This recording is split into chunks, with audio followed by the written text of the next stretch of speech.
શિનોરમાં DAP ખાતરની ગુણમાંથી કાંકરા નીકળ્યા હોવાનો ખેડૂતો દ્વારા દાવો કરવામાં આવ્યો છે। મળતી વિગતો પ્રમાણે સેગવા ચોકડી ખાતેની તપન ફર્ટિલાઇઝરમાંથી ખેડૂતે ડીએપી ખાતરની ગુણની ખરીદી કરી હતી।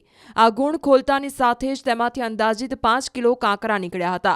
આ ઘટનાને લઈને ખેડૂતો તપન ફર્ટિલાઇઝરમાં રજૂઆત કરવા ગયા હતા, જેના સંચાલકે ખેડૂતોને સંતોષકારક જવાબ નહીં આપતા ખેડૂતોએ શિનોર મામલતદાર, ગ્રાહક સુરક્ષા કેન્દ્ર વડોદરા, કૃષિ વિભાગમાં રજૂઆત કરીને દુકાનને સીલ કરવાની માંગ કરી હતી।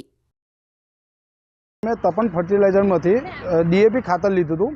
સવારમાં હું મકાઈમાં ખાતર લઈ જઈને નાખવા જતો હતો તો મેં ગુની ખોલી, તેમાં કપચી અને રેતીનો ભાગ નીકળ્યો અને મેં સવારમાં જેવો નીકળ્યો ને એવો મેં તપન ફર્ટિલાઇઝરમાં ફોન કર્યો।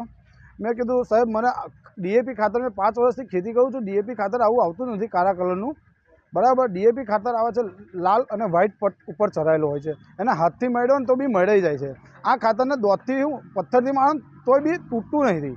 બીજા નંબરમાં કે એમને મેં એવું કીધું ને કે મને આ પ્રશ્ન આવે છે તો મને એનું સોલ્યુશન કરી આલો, તો મને એમને એવું કીધું કે તમે બીજા પૈસા લઈને આવી જાઓ, તો મને એસએસપી કા સલ્ફેટ જોતું હશે તો મળી જશે, બરાબર। તો મેં એવું જવાબ આપ્યો, મેં કહું આ જ ગુણ લઈને તમારે કને આવી જાઉં તો મને રિપ્લેસમેન્ટ કરી આલશો। પણ પછી મને 2-4 જણે મને ખેડૂતો એવું કીધું કે આની વિશે તું બદલાઈશ ના, આની વિશે તું કમ્પ્લેન કર તો આગળ ખેડૂતો જાગૃત થાય અને આવું ફ્રોડ થતું બંધ થઈ જાય, અટકી જાય।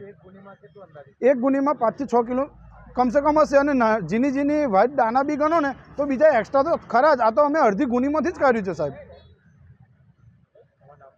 મારું નામ બારોટ અંકુર છે।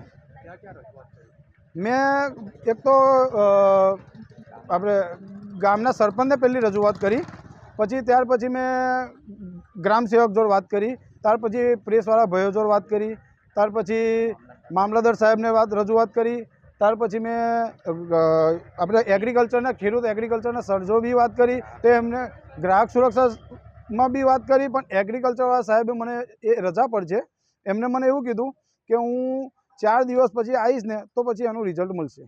ગામમાં જ્યારે પણ આવા પ્રશ્નો થાય ઉપસ્થિત ત્યારે અમે બધા સાથે મળીને સોલ્વ કરતા હોય છે। અંકુરભાઈ સવારે ઘરે ખાતરનો નમૂનો લઈને આવ્યા, એમને આ તપન ફર્ટિલાઇઝર શેગવામાંથી એક ડાઈની ગુણ લીધેલી, એમને ખેતર જ્યારે એમને ખોલવા માટે ગુણી ખોલી તો એમાંથી આવા મોટા કાંકરા અને પથ્થર ને એ બધું નીકળ્યું છે, આ બધા દેખાય છે। આ 50 કિલોની ખાતરની ગુણમાંથી આશરે 5 કિલો જેટલા આટલા પથ્થરો નીકળ્યા છે, રેતી પણ દેખાય છે અંદર। તદુપરાંત આજુબાજુના તમે કોઈ પણ ખેડૂતોને બધાને પ્રશ્નો છે જ। યુરિયા ખાતર આખા જિલ્લામાં, તાલુકો નહીં જિલ્લામાં, અમે ગમે તે દુકાને લેવા જઈએ તો અમને કમ્પલસરી સાગરિકા લો, નેનો યુરિયા લો, આમ કરી કમ્પલસરી યુરિયા ખાતર કશે ક્યાંય મળે બ્લેક બોલાતા હોય, આવી રીતે ડાયરેક્ટ બ્લોક નહીં, ઇનડાયરેક્ટ બ્લેક, કે તમે આ ખરીદો તો તમને યુરિયા મળશે બધી જ દુકાનોએ। And from today morning we have inform all the government machineries about these things, and I said that why this godown has been not let till 4 hours। ખેતીવાડી નિયામકથી માંડીને અમે બધાને કહ્યું, મેં સાહેબને કહ્યું કે સાહેબ આનું ગોડાઉન લોક કરો, માલ ત્યાંથી બીજો આવો પડ્યો હોય ત્યાં ત્યાંથી અવર જવર થઈ જાય, એ પહેલાં તમે એને લોક કરી દો, અમારી પાસે શું પ્રૂફ રહેશે કે આવું છે। અને અત્યંત દુઃખ સાથે અમે બધા કહીએ છીએ કે અમે પ્રશ્ન ઉપાડ્યો છે, સૌ તાલુકાના મિત્રો, તાલુકાના ખેડૂતો અમને સાથ આપે